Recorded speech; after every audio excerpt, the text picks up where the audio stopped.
Film ini diawali pada tanggal 2 Mei 1946. Ketika istri dan anaknya tertidur, seorang suami siaga bernama Alec terlihat tergesa-gesa mengecek tangki penampungan air.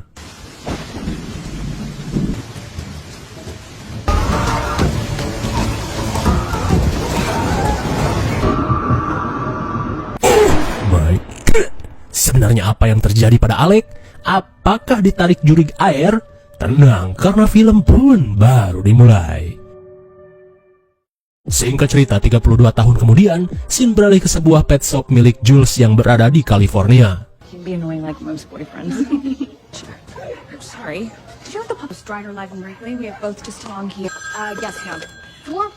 Di tengah kesibukannya, mama muda ini puyeng saat anaknya yang bernama Rhea malah terkena ompol anjing. Tak cuma itu, sang suami malah ribut memanggil dirinya. Rupanya Ben sedang kesulitan saat jeri piaraan mereka lepas dari kandang. Kemudian, Ben memberitahu tentang penghasilan pet shop yang semakin tekor. Meskipun kecewa, Jules berusaha mengerti keadaan suaminya yang OTW belangsak.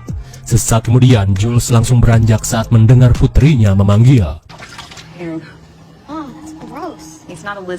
Melihat salamandernya terluka, si ibu meminta Rhea untuk tenang karena salamander memiliki pemulihan yang cepat. Bahkan salamander bisa menumbuhkan kaki dan tangannya yang terputus. Lantas untuk mempercepat pemulihan, si ibu langsung memisahkan salamander ini ke akuarium yang lain. Saat toko akan tutup, Ben kedatangan seorang pengacara ubanan bernama Amos, di mana ia akan memberitahukan arsip rahasia milik ayah Ben. Dirasa penting, Jules langsung mengajak Amos untuk mengobrol di ruang makan. Sesaat kemudian, Amos memberitahu tentang bangunan resort milik almarhum ayah Ben yang berada di pesisir pantai Oregon, di mana resort yang telah ditinggalkan lebih dari 30 tahun itu kini menjadi milik Ben sang pewaris tunggal. Wah, bagaikan tertimpa durian runtuh, Ben yang hampir bangkrut seakan tak percaya jika ayahnya telah meninggalkan warisan berharga kepada dirinya. Lantas sambil memberikan surat tanah dan kunci resort, Amos mengungkapkan jika perusahaannya akan membantu Ben mengurus surat peralihan nama. Namun saat Amos akan pergi, tiba-tiba ia memberikan potongan koran lecek yang berisi kasus hilangnya ayah dan kakak perempuan Ben, di mana pada saat ini, tim kepolisian masih kebingungan untuk memecahkan kasus tersebut. Mendengar hal itu, Ben pun seakan kembali teringat akan nasib keluarganya yang tak jelas. Di keesokan harinya, Ben bersama keluarganya langsung OTW menuju resort warisan ayahnya.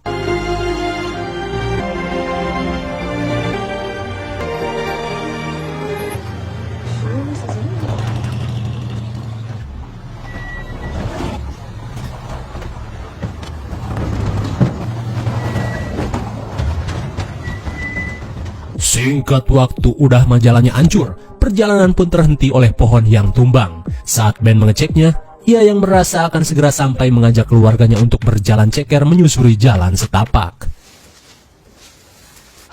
Oh wow. Akhirnya, mereka pun sampai di resort tua yang terlihat kumuh dan dipenuhi tanaman rambat. Meski merasa ngeri, mereka pun berusaha untuk mengeceknya.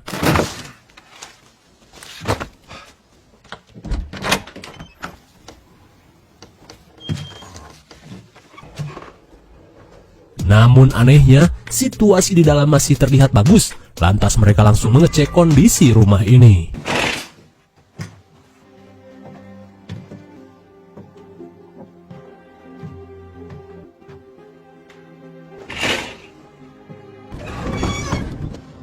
Ben, quick, come here. You all right? Namun di tengah pengecekan seketika mereka takjub saat melihat keindahan alam di belakang resort. Jelas saja Jules semakin cinta kepada suaminya yang memiliki warisan seindah ini. Namun di tengah kebahagiaan, tiba-tiba perhatian Ben tertuju pada sebuah tangki air yang berbentuk seperti bunker. Dan karena penasaran, Ben langsung mengeceknya.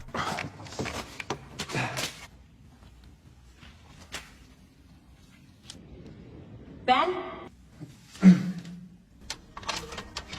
Di dalam toren yang begitu luas, Ben pun heran saat menemukan patromak tua. Tanpa ia tahu jika patromak ini adalah milik ayahnya yang mati 30 tahun lalu di tempat ini. Singkat cerita, akhirnya mereka pun memulai operasi bersih-bersih di resort ini.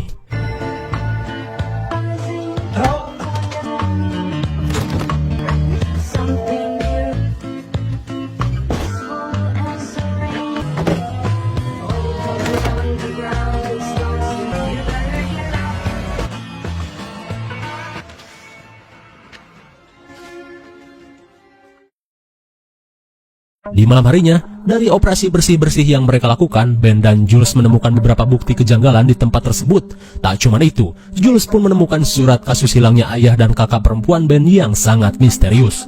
Parahnya lagi, si ibu yang ketika itu sedang mengandung Ben malah dianggap sinting dan dituduh sebagai penyebab hilangnya suami dan juga putrinya. Di tengah investigasi yang bikin ngeri, mereka yang kelelahan memutuskan untuk beristirahat.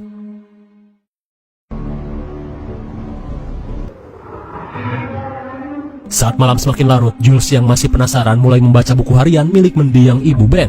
Dalam buku harian yang ditulis pada tahun 1945, si ibu yang sedang hamil tua menceritakan kebahagiaannya setelah pindah ke resort ini.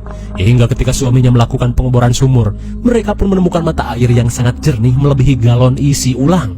Dan setelah Alec membuat tangki penampungan air, awalnya normal-normal saja, namun lama-lama air sering macet dan mengeluarkan lendir aneh. Hingga di suatu malam, Alec yang melakukan pengecekan ke dalam tangki tak pernah kembali dan menghilang bak di gondol goblin. Parahnya lagi, 3 hari setelah hilangnya Alec, laporan yang si ibu buat tak pernah ditanggapi oleh tim kepolisian. Mendengar cerita dari buku harian ibunya, sontak membuat Ben bertanya-tanya dengan apa yang keluarganya alami.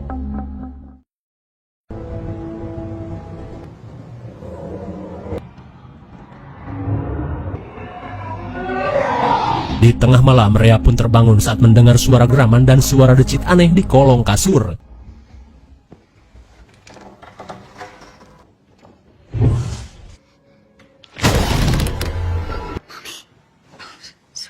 Di tengah keanehan yang terjadi, Rhea yang ketakutan langsung ngabret ke kamar orang tuanya dan memberitahukan tentang keanehan yang terjadi.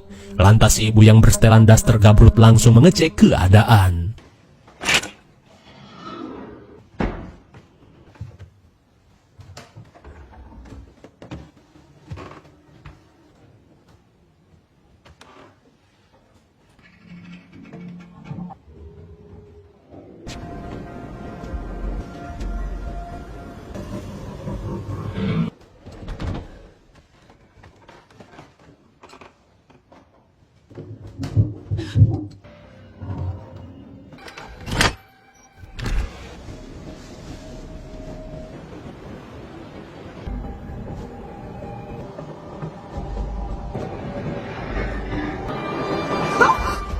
Sontak Jules pun kaget setengah edian saat Ben tiba-tiba muncul seperti psikopat.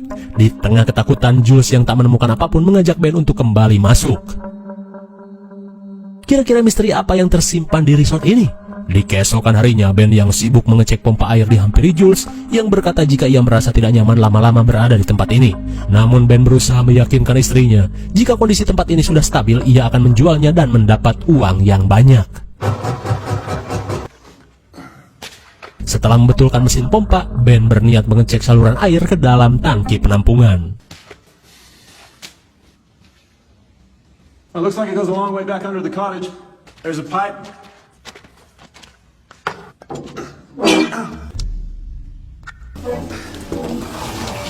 Meskipun sempat terluka, namun akhirnya air bisa mengalir. Namun saat Ben akan keluar, ia pun tak sengaja menjatuhkan senternya ke dalam celah besar di dalam penampungan.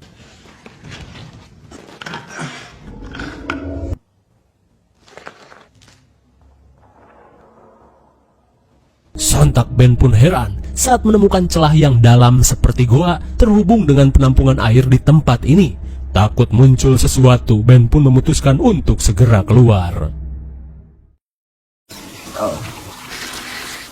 Setelah mengatasi permasalahan air, Ben langsung memberitahukan penemuan goa aneh yang tembus ke dalam penampungan air kepada istrinya.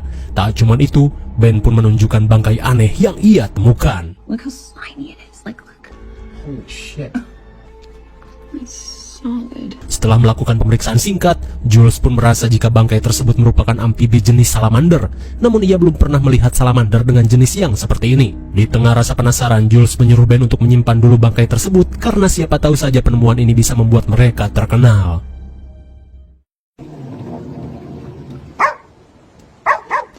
Sementara itu, Rhea pun heran saat melihat asuhnya menggonggong di dekat tangki air.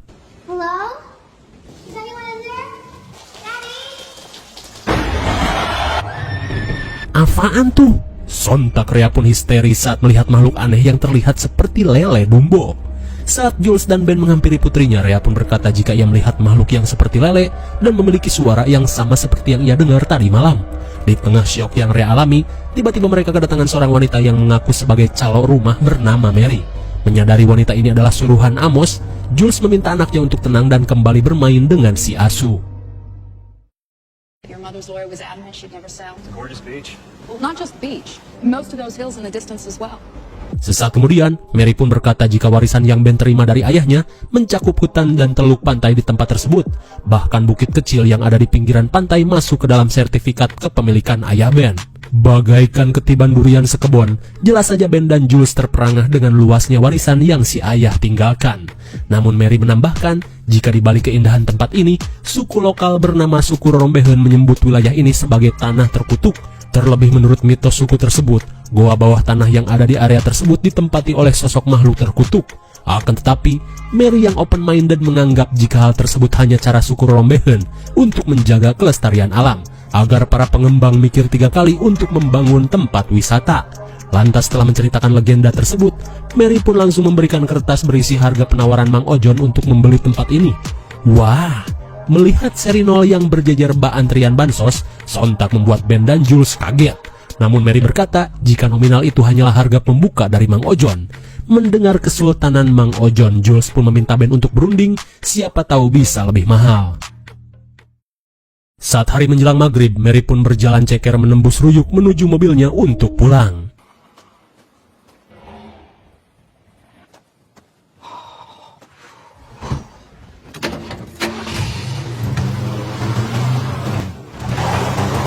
Menyadari mobilnya malah selip, Mary langsung keluar mengecek keadaan mobilnya. Lalu tiba-tiba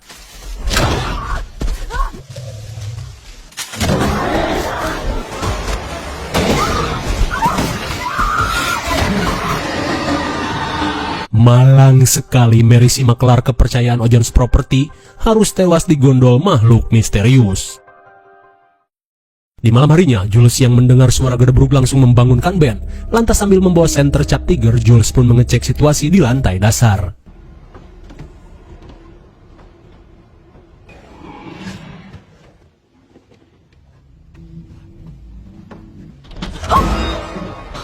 Apaan tuh? Sontak Jules pun kaget saat melihat sosok makhluk mengintip dari jendela. Lantas Ben yang mendengar teriakan istrinya langsung mengecek ke dekat jendela. Di tengah rasa ngegibrig, Jules pun menjelaskan jika ia melihat sosok mirip Pokemon mengintip. Namun karena tak menemukan apapun, Ben pun merasa jika istrinya mengalami halu. Ia pun berjanji akan mempercepat proses penjualan agar bisa secepatnya menempuh hidup baru sebagai miliarder. Di keesokan harinya, Ben yang melihat air keran hitam seperti air got langsung mengecek ke dalam tangki air.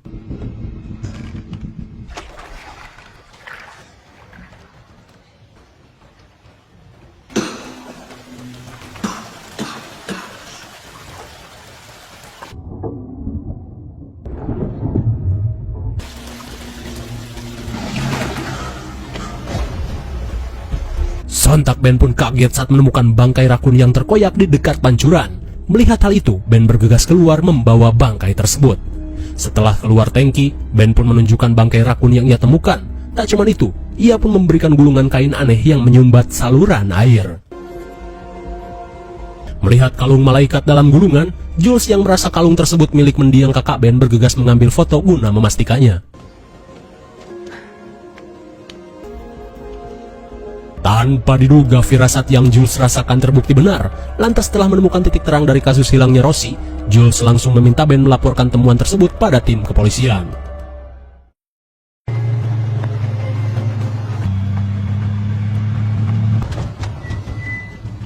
Di tengah perjalanan menuju polsek, Ben pun heran saat melihat mobil Mary nyengsol bak korban begal. Merasa ada yang tak beres, Ben langsung ngapruk mencari keberadaan Mary.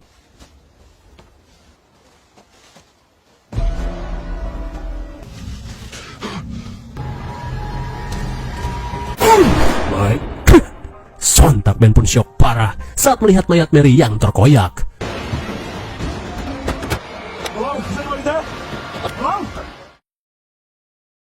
Sementara di rumah, Jules yang baru keluar kamar heran saat melihat genangan air aneh di lantai dasar. Di dalam ruangan tersebut, Jules pun menemukan lembaran buku harian mertuanya yang hilang. Dalam catatannya, ibu Ben menceritakan kengerian teror makhluk yang sebenarnya mereka alami.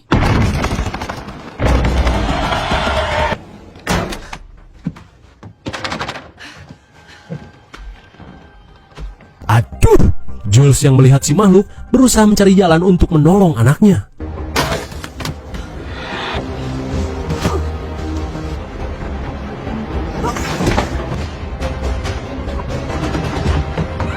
Di saat itu pula Ben yang kembali langsung mencari keberadaan anak istrinya. Saat Ben pulang, Jules yang ketakutan langsung mengajak Ben untuk secepatnya minggat. Di saat itu pula Ben mengungkapkan tentang penemuan jasad Mary yang terkoyak di tengah hutan. Dan kini tim kepolisian sedang dalam perjalanan ke tempat ini. Mendengar hal itu, Jules pun langsung menceritakan tentang teror si makhluk yang dialami keluarga Ben 32 tahun yang lalu, di mana menurut catatan si ibu, Rosie dan si ayah tewas oleh serangan makhluk di dalam tangki air. Lantas sambil memberikan buku harian yang ia temukan, Jules merasa yakin jika keselamatan Ben menjadi alasan si ibu merahasiakan tempat ini. Tak cuma itu, si ibu pun memperingatkan siapa saja yang menemukan buku hariannya untuk segera pergi dari tempat ini. Ketika mereka sedang beres-beres, Ben yang mendengar suara sirine polisi bergegas untuk menjemput si petugas.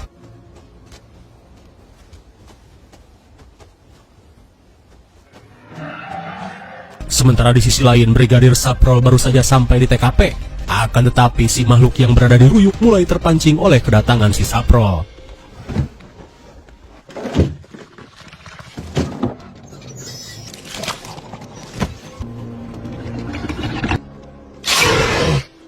Sontak Saprol pun panik saat melihat tokek Titan berhasil merayap ke dalam mobil.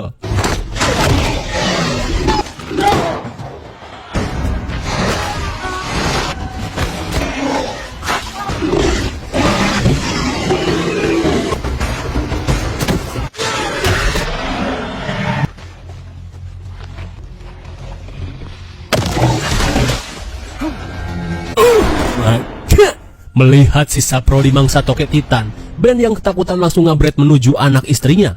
Setibanya di resort, Ben yang panik berkata jika si petugas sudah tewas dimangsa tokek berukuran jumbo.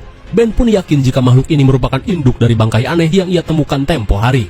Di tengah kebingungan, Ben yang tak ingin korban lain berjatuhan setelah menjual tempat ini, berniat meledakkan goa bawah tanah di dalam tangki menggunakan bom rakitan, di mana ia yakin jika goa tersebut merupakan sarang si makhluk. Dan sebelum menjalankan aksinya, Ben meminta Jules dan Rhea berlindung di kamar.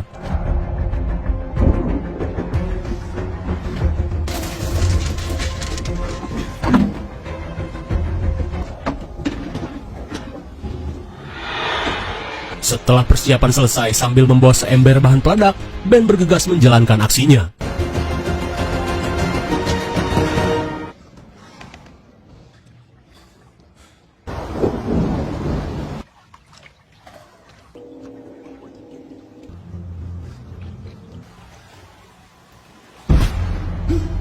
Sontak Ben pun syok parah saat melihat jasad si Saprol mengambang seperti ee. Rupanya si makhluk menganggap tangki air ini sebagai tempat penyimpanan makanan.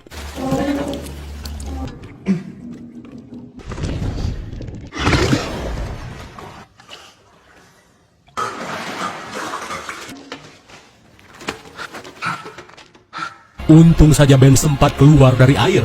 Hingga setelah cukup dalam masuk ke dalam gua, Ben langsung menyiapkan bom rakitan.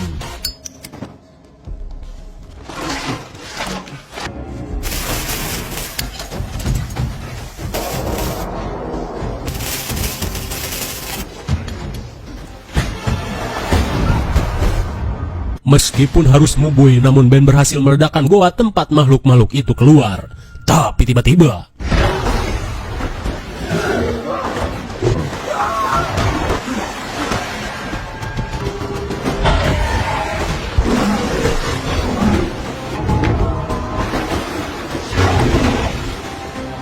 apakah Ben akan selamat?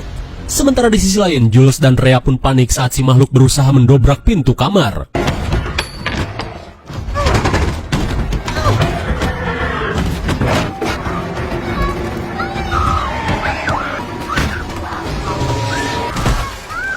Di saat itu pula dengan luka di sekujur tubuhnya, Ben yang berhasil selamat tak kuasa menyelamatkan Rhea yang digondol si makhluk. Sementara di kamar, Jules yang terpojok berusaha melakukan perlawanan.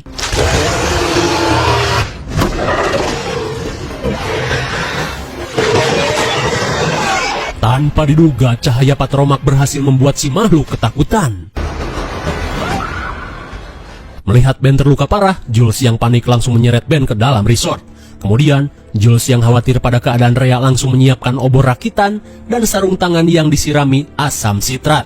Karena Jules menyadari jika makhluk amfibi memiliki kelemahan pada cairan asam dan bisa memberikan efek bakar pada selaput lendirnya. Lantas dengan gaya Angelina Jolie, Jules yang membawa segambreng perkakas rumah tangga langsung masuk ke dalam tangki air.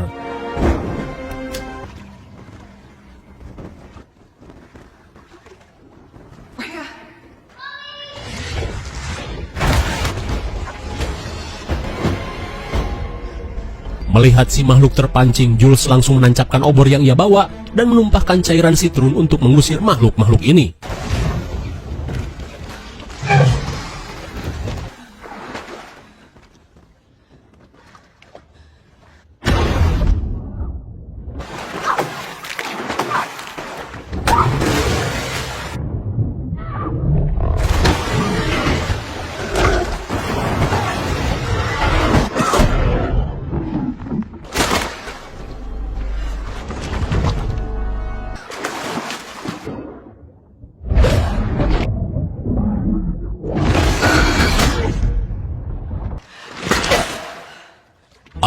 Akhirnya, dengan mekanik yang cukup gege, Jules berhasil menghabisi 2 makhluk toke. Lantas Jules bergegas mencari keberadaan anaknya.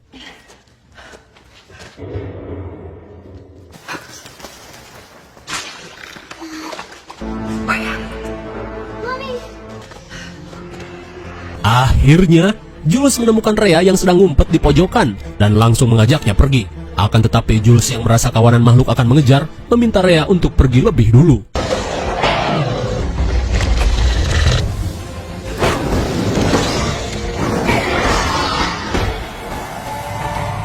Setelah berhasil mengusir si makhluk, Jules bergegas keluar dari goa tersebut.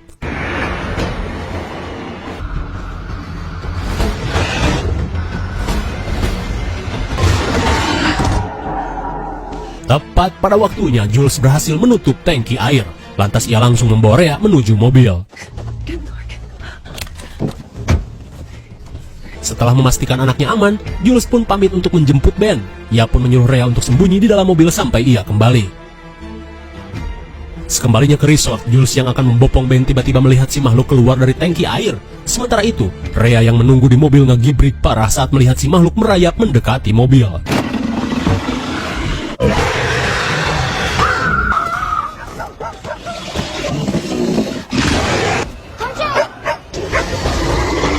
Di tengah kepanikan, Jules yang datang meminta Rhea kembali masuk ke dalam mobil.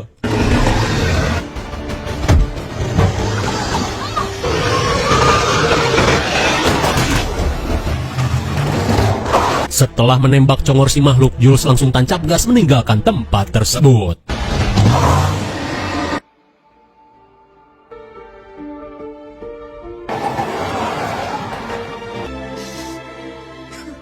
Akhirnya, Jules pun berhasil menyelamatkan keluarga kecilnya dari teror toke jumbo penghuni toren.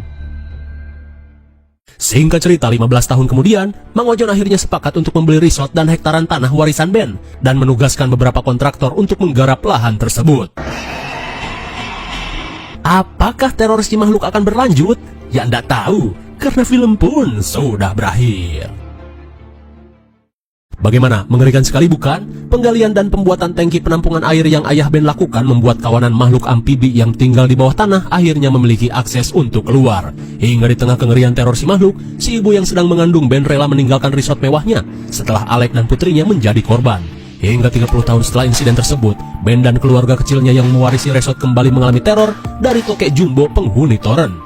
Namun di akhir cerita, Jules berhasil menyelamatkan keluarga kecilnya dan berhasil menjual tanah tersebut kepada Mang Ojon. Tapi apakah si makhluk akan kembali terusik? Pecah, Padmipakong. IMDb untuk film ini adalah 4,6 dan menurut saya yang cocok diberi nilai 5,0. Mungkin segini saja review dan pembahasan film The Tank 2023. Jangan lupa like dan subscribe supaya thanks for watching and see you on next video. Bye bye.